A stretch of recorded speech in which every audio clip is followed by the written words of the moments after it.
Oh, you hear that? Oh, welcome back.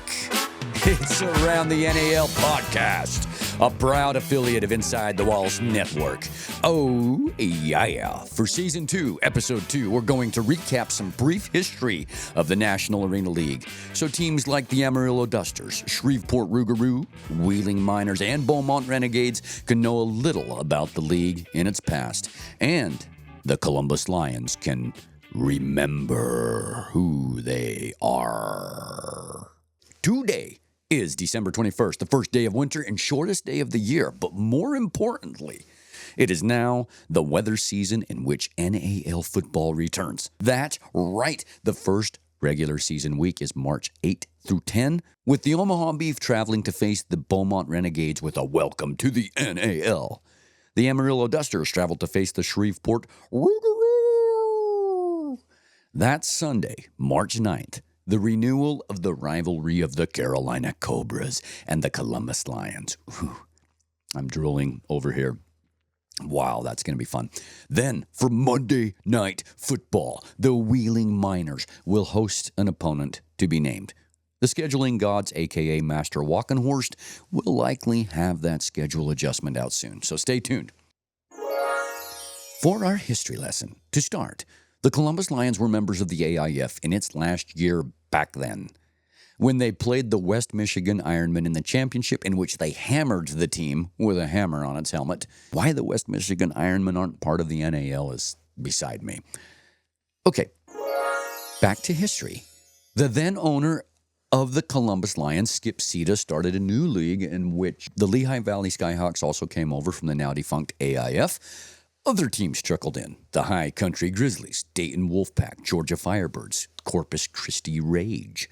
And on November 18th of 2016, the league was no longer going to be managed by Skip Sita, but all member teams equally. The Jacksonville Sharks were announced that same day. 12 days later, the NAL went international with the announcement of the Monterrey Still out of Mexico. During that year, the Columbus Lions faced the Lehigh Valley Skyhawks in the semifinal, in which they were getting absolutely demolished by those Skybirds. And then they completed one of the most improbable comebacks in football history. The 52-50 victory over the Skyhawks pushed their ticket to the NAL's first championship, in which they were driving late in the fourth quarter, down 27-21 to the Jacksonville Sharks, and they fumbled the snap, recovered by the Sharks, sealing the victory for the Jacksonville Sharks. The 2018 season had some newcomers, the Maine Mammoths. Oh man, I missed those poor, extinct creatures.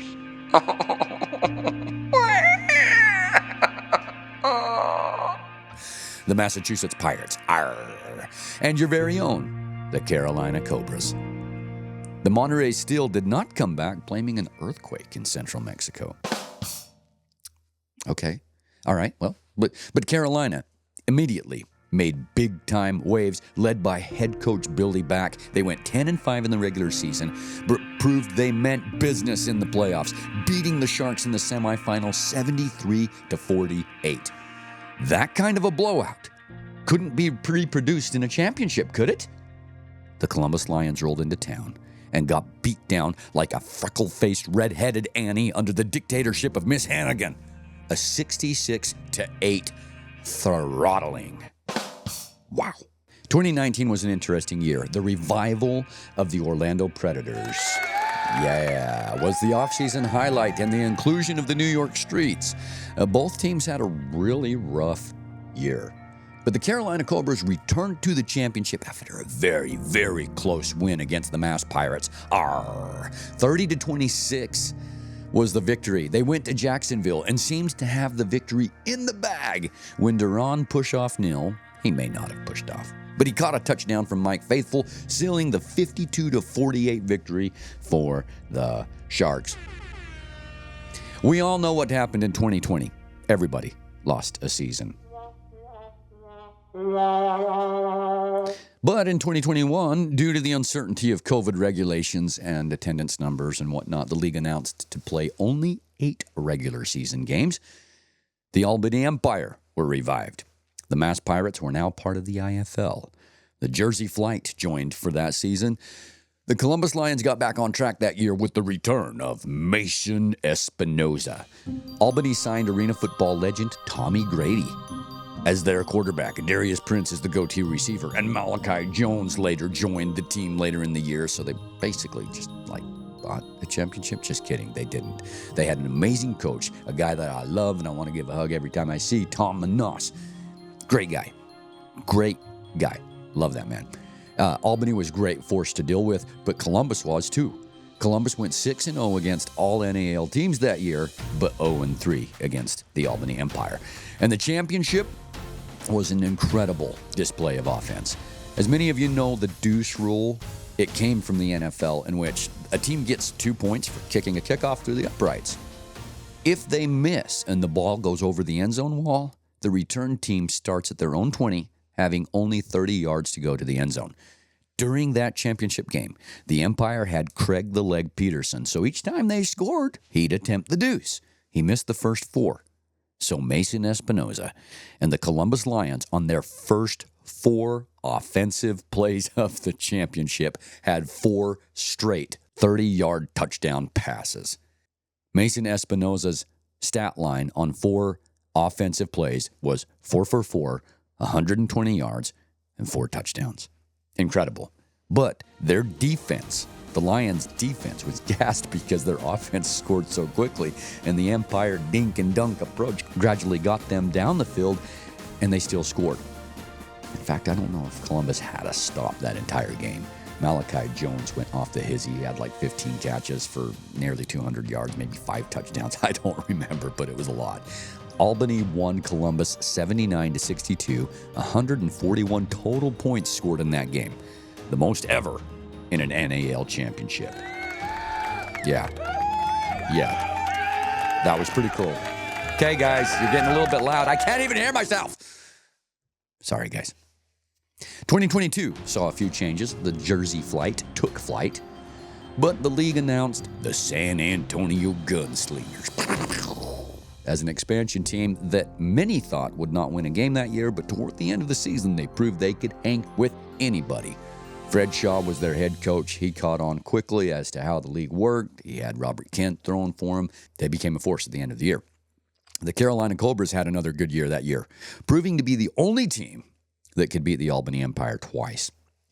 They went 9-5 in the regular season and won the Columbus Lions in the semifinal, but fell to the Albany Empire in New York, 47-20 in the championship. 2023 was the wildest year in the National Arena League. Just kidding. That's more like it. It really looked promising as the West Texas Warbirds and Fayetteville Mustangs were announced. But shortly before the start of the season, the Columbus Lions surprised everyone and left. You might say it was the Lions that started the league, and now they were gone. Pittsburgh Steelers wide receiver Antonio Brown became majority owner of the Albany Empire. The San Antonio Gunslingers were good that year, and before the season ended, Fayetteville folded due to lack of finances.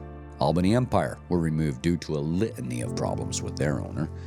And before the season finished, the Orlando Predators and West Texas Warbirds announced they would be joining the AFL 3.0 in 2024. And the Jacksonville Sharks and Carolina Cobras had a championship rematch, in which the Sharks won again, 54-45. And if it wasn't due to the incompetency of the first ownership of the revived AFL, I believe that the West Texas Warbirds, if they never would have gone there, would have stayed the Warbirds and would still be in the NAL. They'd still be alive. But as a result, they spent too much money, promises weren't fulfilled, they had to fold up shop. Tragic. After the 2023 season, the offseason was wild as the Sharks and the Gunslingers went to the IFL, leaving the Cobras as the only remaining NAL team. But the Omaha Beef and Sioux City Bandits, two of the longest-running franchises in arena football, joined the league. You know what that makes me want to do?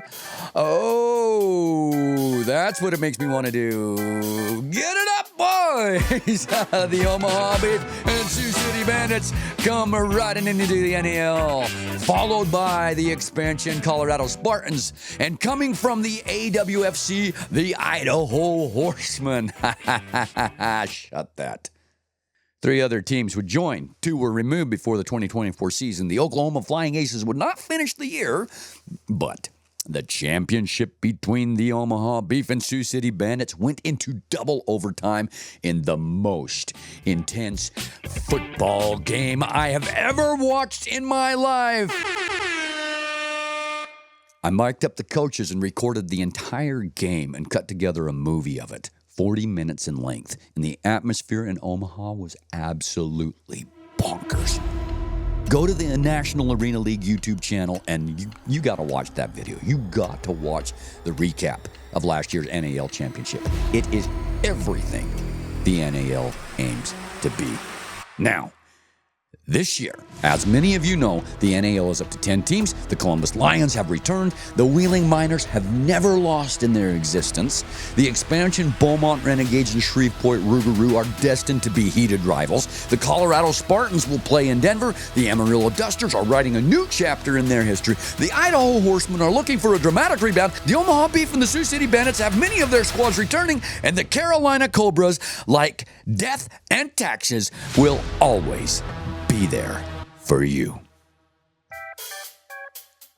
And I will be there for you next time as we break down the squads of all the NAL teams, one at a time, an episode dedicated to each next time on Around the NAL. Oh, you thought I was done dancing. Joke's on you. Step to the right. Step to the left.